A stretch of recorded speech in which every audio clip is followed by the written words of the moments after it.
Shelley with Spirit of Matter, and we're here on a Mars day, moon hour, with ascendant ruled by the moon on the 22nd degree, and the midheaven on the 11th degree in Aries, ruled by Mars, Mars in the 7th house, moon in the 10th house. So very Mars moon and quite little degrees. I don't know why. It was not pre-elected. And I say, well, it's just Aquarius ascendant, astrology, February, nothing much of concern. Um, so let's begin. So for February, let's take a look because all the planets are direct. Yes, it's not much. All the planets are direct. So we have some lunations and we have some ingresses. And I chose you because you're on the receiving end of Pluto to your first house, which happens the end of January. And you have also a new moon. Okay. So before we talk about the lunations, you're gonna be having the sun in your first house, which it means for some of you, if you have sun and not just ascendant in Aquarius, so you're having your solar return. So happy birthday. February 19, the sun goes into your second house if you're ascendant. And that means a little bit of shine on your skills, your values, and your expenses, but also your income. Mercury ingresses to your first house February 5. And this is a time where anything Mercury, which means communication technology, speech, active speech, your thinking faculties, okay? You're going to be thinking about you might be speaking more. Now let's take a look at what does this rule. So for you, it is ruling, Mercury is ruling the 8th house, and it is ruling the 5th house. So 8th house and 5th house. That means that the topics of your investments, debt, or intimate partnerships that are contractual might be something you're involved in, or this topic might come to you, okay? Or your accountant comes to you.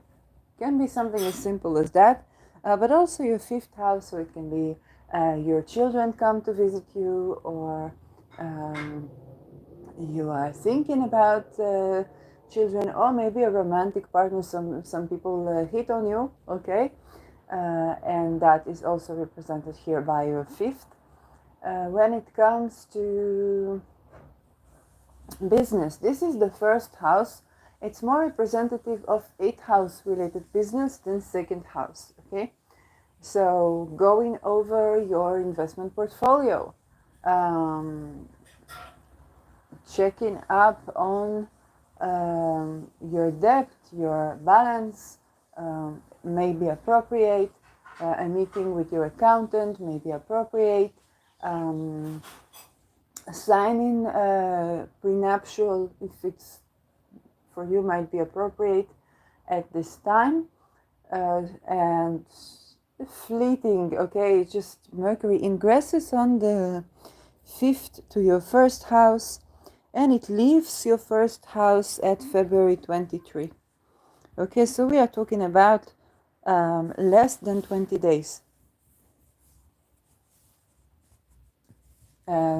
So whatever you want to make use of this, then you want to take the opportunity to go over what's needed, because it's going to be moving directly and very swiftly.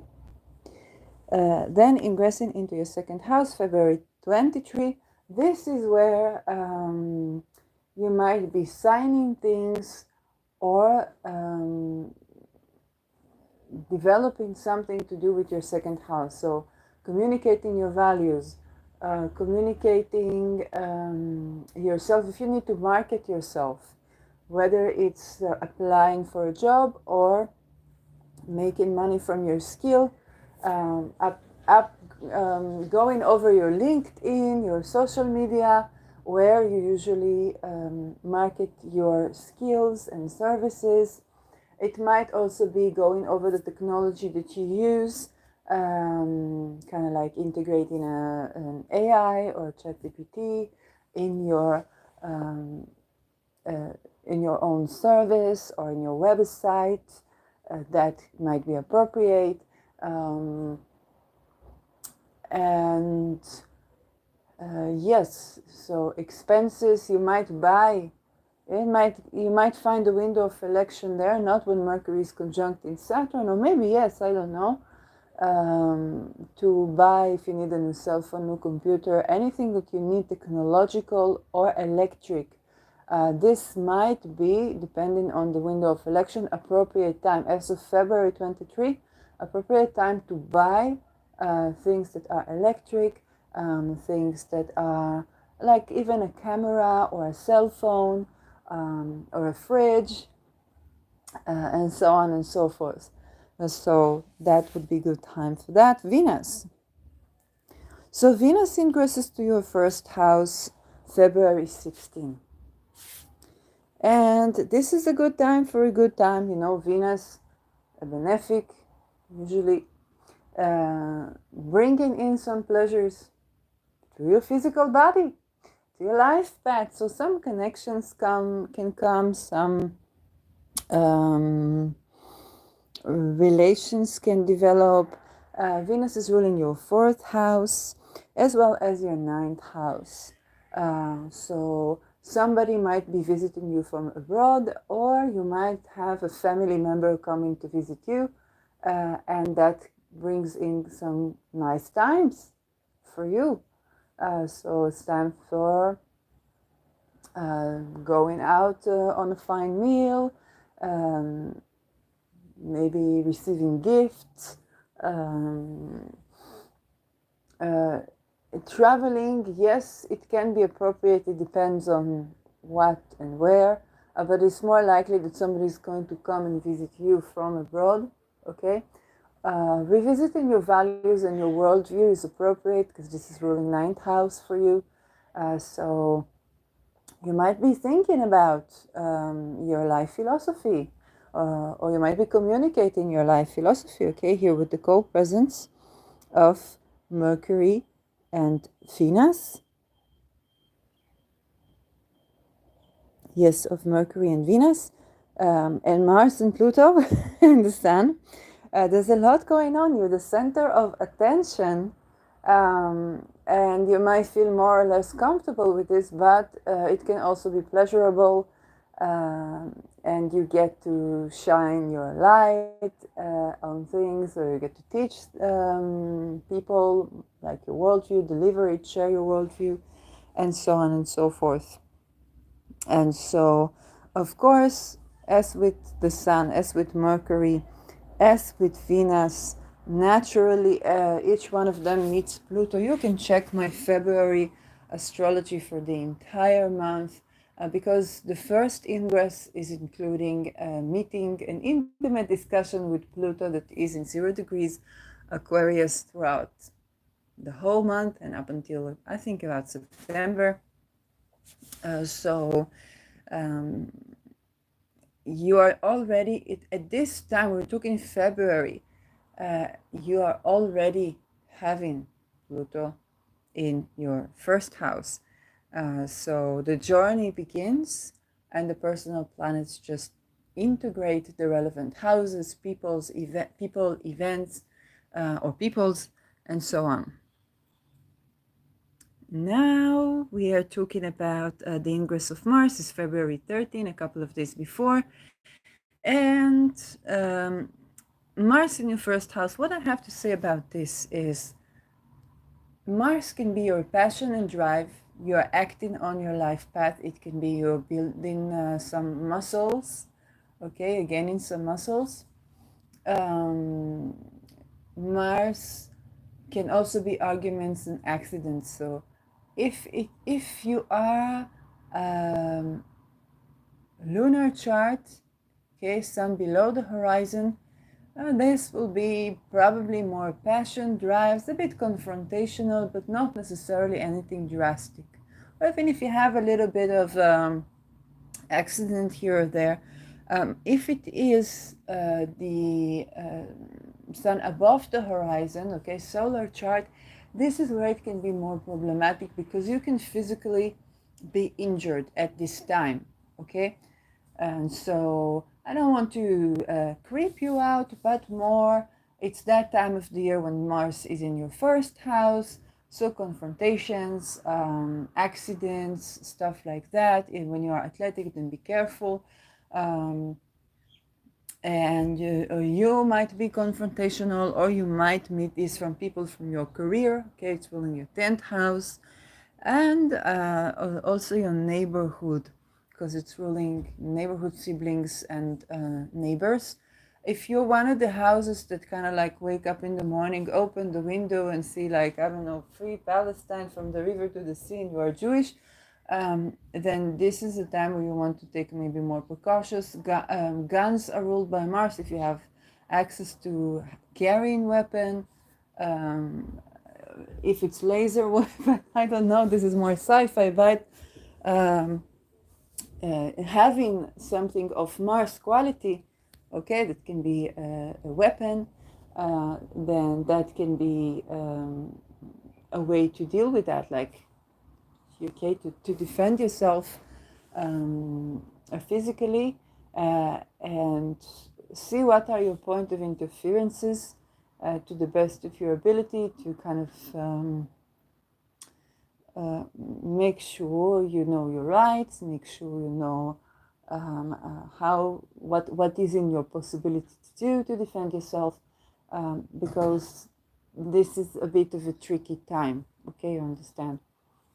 You also need to see where is Mars in your natal chart. It will give you more of how to access your own natal Mars, and those are things to deal with. A good fixed star that you have in your first house is Deneb Algedi, which is also protective.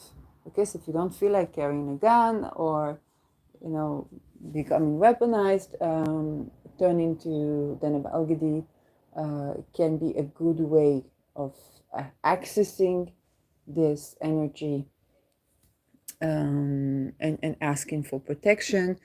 Could Saturn in Aquarius do this for a solar chart? Maybe, I don't know. You need to experiment with that. So this is Mars in the first house.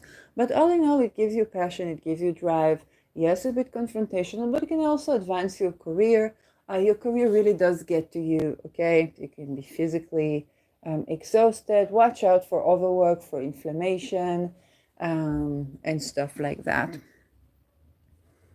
So everything is direct the whole month, okay? It's way more smooth than other months.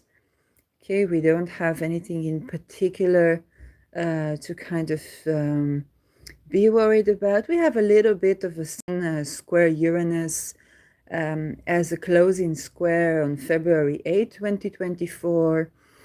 And this is coming from your first house, so you might be a bit agitated, you might not sleep well, there can be ego confrontation. And again, your sun is ruled by Saturn. You might be the person more prone to say, okay, watch out, you're not entitled to anything, not this, not that, and kind of like demote people a bit. And Uranus is in the sign of Venus, so it's always about validation. You are worthy, you are beautiful, you should be living at ease. And so it's those type of arguments that is just a transit. It's going to show itself up. And you know, what is this about? You're meeting things from the perspective of Saturn. And Saturn is like, get real.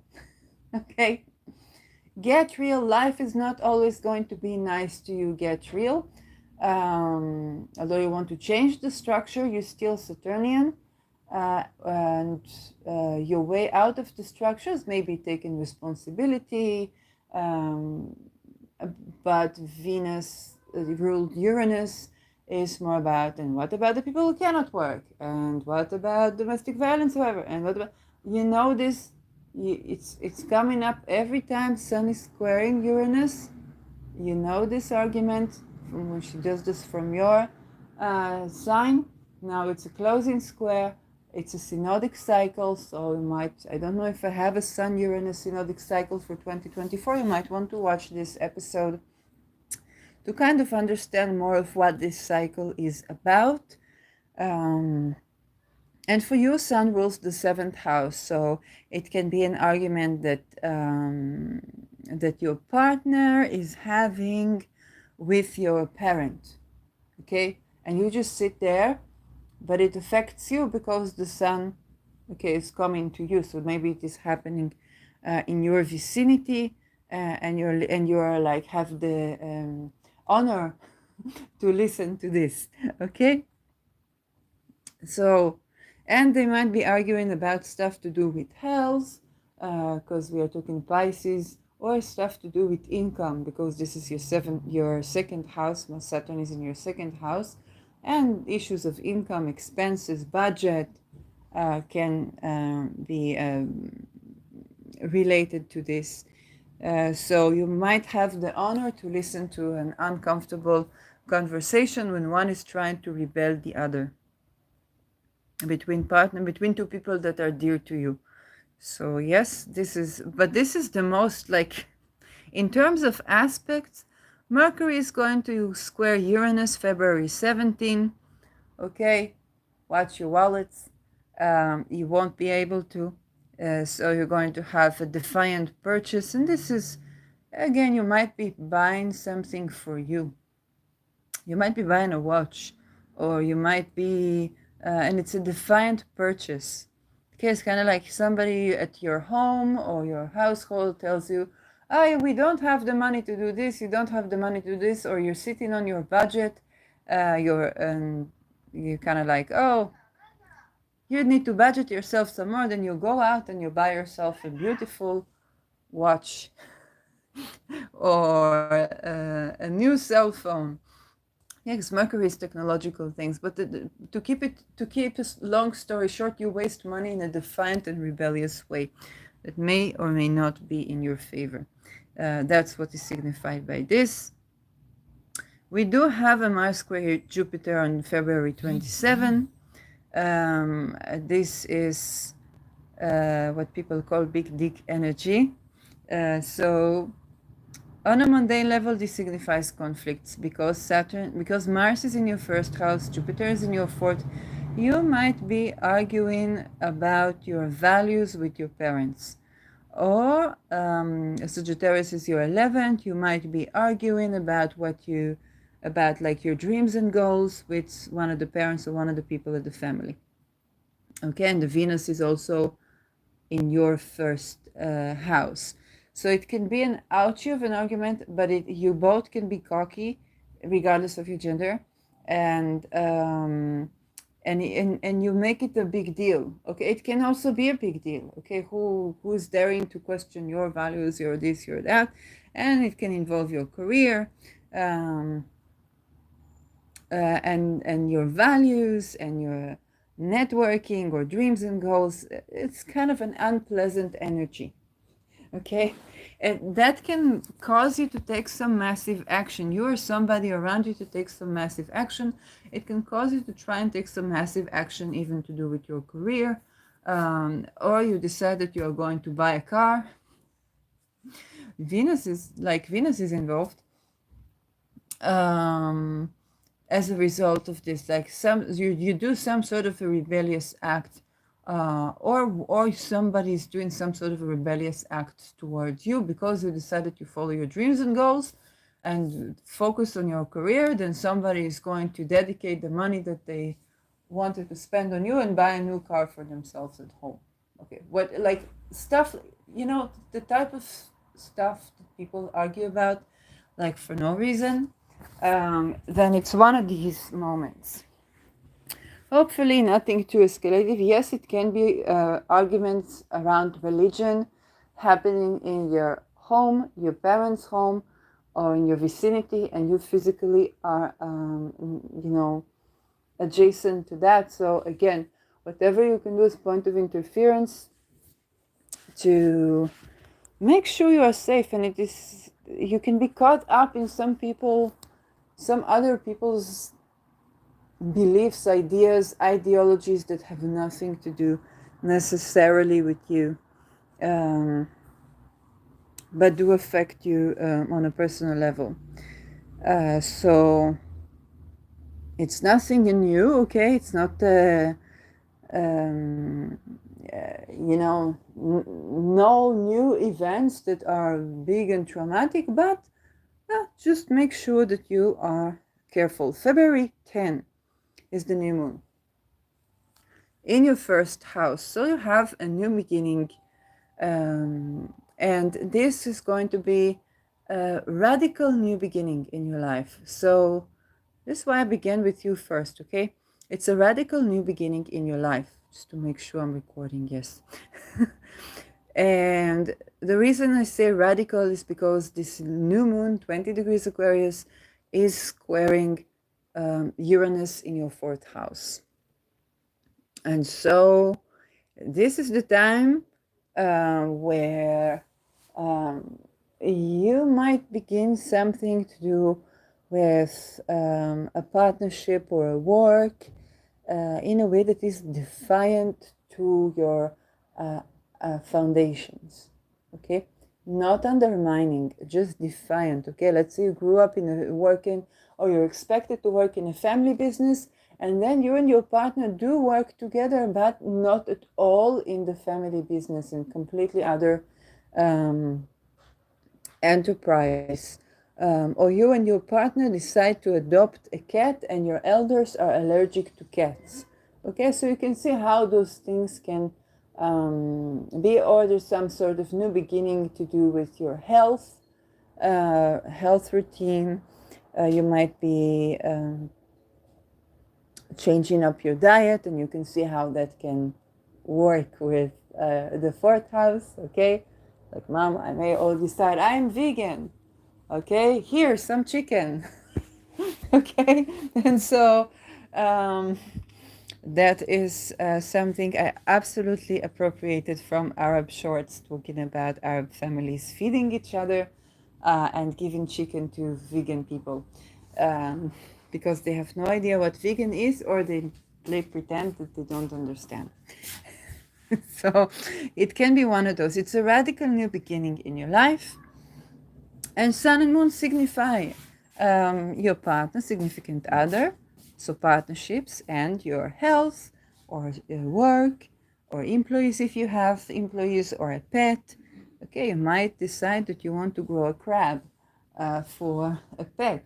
I don't know. And you might take it with you home. But that all in all is giving you a couple of moments of eureka. Okay, Uranus hard aspects are, suddenly, but there is a crisis through which you understand these things. Okay, for example, it can be if you're thinking to adopt a pet, then you adopted, I don't know, some suffocating golden retriever, and then you wonder about, you adopted them just until somebody finds the family for them, and lo and behold, somebody wanted to adopt them. So now you're spending a day without your dog around this new moon, okay? Based on a true story. And you realize that you're not sleeping well, that your nervous system is unbalanced, that you're emotionally unstable, and you really need a suffocating dog again. So maybe you try to convince the owners to bring it back to you, or you decide to take another puppy. And this is it. This crisis is like, okay, I must have this. I must do this. And so if it is about your health, yes, this can be a little bit of a health issue that is conflicting with some things that are happening, with something that is being revolutionized at home. Or maybe one of your elders is becoming, I don't know, they want to try this Beyond Meat thingy, and then you are prescribed a keto that is made from like bones, or the, you know, I have this. I had a friend that she was, I think, I don't know, vegetarian or vegan, and her husband had diabetes, so he was beginning to eat bone marrow and all of these things. So it might be something of this sort. But there is a crisis through which you have a little bit of eureka, and there's a radical in the beginning in your life regarding this issue. Cancer is nourishment, of course. February 24, full moon in Virgo. So what is Virgo for you? So Virgo for you is the 8th house and full moon. So full moon in Virgo can simply mean you go over your investment portfolio, or you have been paying some debt, mortgage, or something like this, and you're like, student loan, or like, oh, for how long have I been paying? How long do I have left? And you're like, verdammt, this is where the situation is, or oh, the situation is better than I thought, worse than I thought. You have a revelation. And what is mitigating this is this Jupiter in your 4th house. So ruling your 2nd. So it can be that you have invested money into a property, because this is housing, 4th house, or you deposited money by your elders, and now this is helpful because you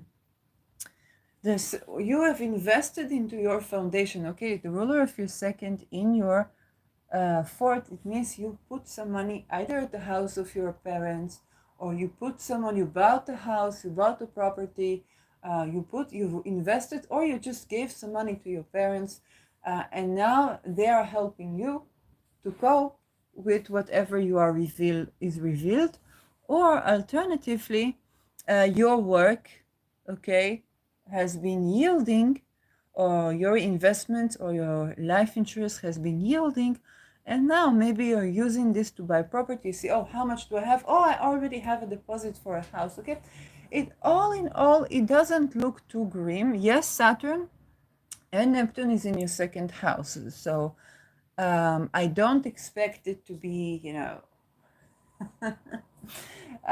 yes, Saturn is a reality check. And its contraction means you need to work, you need to grind a little bit more for things. But Neptune has been in your 2nd house for like a millennia.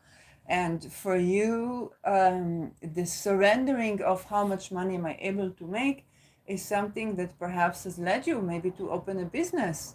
Because you say, if I am working as employed, and I have to surrender my income so much, so I might as well do what I came here to do.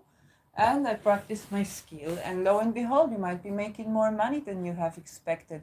And so I really don't know where is this thing going. But all in all, I don't think it is too grim for you, okay? You're just understanding where you stand. Now, of course, Sun in your 2nd house, Sun rules your partner, and we're talking about like your mutual contracts, and and Saturn in your 1st house, kind of like a reality check that is coming more from you, but also from your 12th house, because Saturn is also ruling your 12th house. So this is probably the time where you will make necessary adjustments, or you invest in your partner, or your partner is yielding. Okay, if you have, let's say, loaned money to your partner, maybe your partner actually pays you back, or they make money. It's like you make money through your partner in some way, okay, or in partnership. So not at all grim. Yes, where is Mercury at this point? Mercury is at 2nd degree Pisces. So Mercury is at its detriment. This is the only thing that I can say, okay. So communication is a bit more difficult here. but it's a sextile with Jupiter, so it might mean that you already understand each other. You've come a long way, and so it's not like what's being revealed is a block to your relationship, or only in rare cases this is the case. So I'm not too worried about this lunation. It's pretty okay. Yes, Pluto, more Mars is still squaring Jupiter at this time. And Venus, yeah, it might be a bigger, it might be a situation where you make the issue bigger than what it actually is. Although if it seems too good to be true, it probably is as well. And so clarity is a bit impaired with this full moon. But still something is revealed as the nature of full moons. This is February for you. Now another thing that happens on February 11 is Sedna going direct. And Sedna goes direct in Taurus. This is your 4th house. So most of us living beings are born with Sedna in Taurus. If you are a bit more like my elders, like Pluto Leos, maybe some Pluto Virgos, then you still have Sedna. Some Pluto Virgos, yes, still have Sedna in Aries. And so Sedna in Taurus is finishing up, she's wrapping up things. Sedna's themes are to do with betrayal. Okay, it's the experience that somebody betrayed something, someone. You feel, it's kind of, you could feel left out in the cold, or your elders could feel this way, and Sedna's story is really grim. Okay, she will be entering Gemini for good at 28 April. This is where the Maui stuff began to happen. Betrayal of, people say governments, I think it is too simplistic. It's betrayals to do with civil society, with children, and with technology, and especially the city, okay, kind of like the 15-minute city. This is very Gemini, and betrayals to do around this topic of like Agenda 2030, and social media, information, the war of information, stuff like that. Okay, you want to understand that this is where Sedna is going direct. Sedna going direct in Taurus. Yes, we'll see what it does. She entered Gemini first on around June 2023. And then regressed back to Taurus, yes, I think around November, December, probably. And now she's going direct. It's in your 4th house. You already know the topics. Okay, so think to those dates as you already know the topics. The ingress to Gemini perhaps is more the point of concern, unless you have something on the last term of Taurus.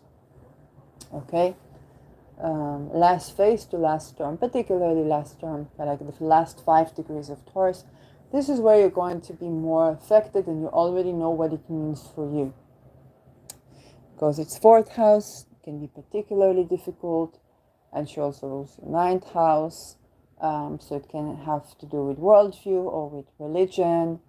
I hope it is not like you've been betrayed because of your worldview or your religion, or something like this. But it is not impossible. And if you ask where is it coming from, then it might be Sedna. So this is the Sedna story for you. Yes, about Jupiter Uranus we talked on January. You can watch the January horoscope for you again. This is February. Not too terrible. Not too many things to worry. There are not a lot of synodic cycles beginning. Okay, Sun conjunct in Mercury and Saturn on February 28. Let's take a look at our conjunctions. Mercury conjunct Saturn, the conjunctions to Pluto. Okay, all the planets entering Pluto. So a lot of new cycles are beginning, and you want to pay attention to those. But they're scattered throughout the month. Okay, it's kind of like February 5, February 13, 14, February 28. Yes, and yes, and that's February 28 is a big date for like synodic cycles with Saturn, and the previous dates are more like synodic cycles also with Pluto. So February 5 and February 17. February 22 we have Venus conjuncting Mars. So and this is happening in your first house. Yes. This is happening in your first house, 6 degrees Aquarius. So, who knows? Interesting meeting. But you want to pay attention more like what are the themes that show up around that day. Those will accompany you for the next cycle of this planet. And that's it. Have a nice February.